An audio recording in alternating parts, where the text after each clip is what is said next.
The sun was unforgiving as Adaora Nwankwo stepped onto the orientation campgrounds in Kubwa, Abuja. Her hair was tucked neatly into her white NYSC cap, and a dusty duffel bag clung to her shoulder. Fresh out of the University of Nigeria, Nsukka, she was vibrant, outspoken, and hopeful for what this service year would bring. On the other side of the camp was Tunde Owolabi, a calm and introspective engineering graduate from Futa. Unlike Adaora, he didn't see NYSC as anything more than a mandatory chore. He just wanted to get through the year and start working at his uncle's construction firm in Lagos. They were both assigned to Platoon 3.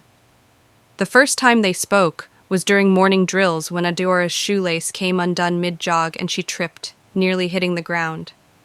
Tunda helped her up without a word. She looked at him, slightly embarrassed, and joked, "I guess I needed a soft landing." He smirked. "Try not to fall for me next time." From that moment, something began to stir.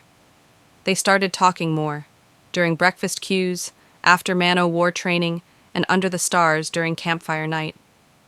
Conversations flowed easily, from childhood dreams to fears about the future. They laughed, shared camp meals, and slowly, something deeper than friendship crept in. By the end of the 3-week orientation, both felt it, but neither said it out loud. PPA postings came like a thunderstorm. Adaora was assigned to a community radio station in Bwari. Tunde was posted to a rural school in Gwagwalada, over 70 kilometers apart. Their goodbye was quiet but heavy.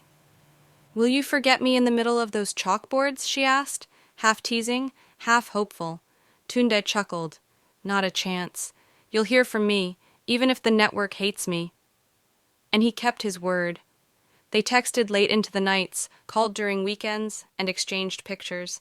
Adaora in her radio booth, Tunde with dusty shoes and noisy students behind him. But service year wasn't all smooth. Tunde's workload was intense. His principal demanded more from him, and he often worked late.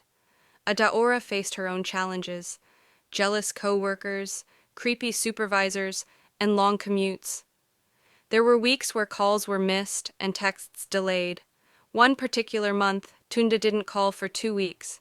When he finally did, he confessed that his father had fallen ill, and he had been traveling between Abuja and Ogun State. Adaora didn't scold him. She listened. "I missed you," she whispered. "I missed you more," he replied. "And I think I'm falling for you, Didi." Her silence was his answer.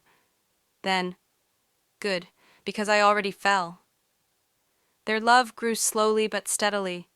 On days when texts weren't enough, they sent handwritten letters, old-fashioned but full of heart. Tunde wrote about missing her voice and how his students asked if he had a radio girlfriend. Adaora wrote about the way she imagined him smiling when he read her words. One weekend, Tunde made a surprise visit to Bwari with a flask of fried rice and plantain. It rained heavily that night, and Adaora's small room leaked. They sat huddled under a leaking roof, laughing, eating, and talking. "I never thought I'd find someone like you here," he said softly. Adaora looked at him. "I didn't think NYSC would bring me anything but sunburn and stress." They both laughed. Then the silence that followed said everything. No more pretending. He leaned in, and they shared their first kiss, with the rain dancing outside like a blessing. New York State Commission was winding down. The passing out parade, POP, was a few weeks away. Adaora received a job offer from a radio station in Lagos. Tunde, meanwhile, was considering a permanent role with a civil engineering firm in Abuja. For the first time, their conversations weren't filled with jokes and teasing. They were filled with hard questions. Would a long-distance relationship work? What if we end up in different cities, for years? "I don't want to lose you," Tunde finally said. "Then let's not," Adaora replied, her voice cracking. A week before Pop, Tunde visited Nsukka to meet her family. Under the mango tree in her compound, he knelt with a small velvet box in his hand. "I didn't come this far just to let you go.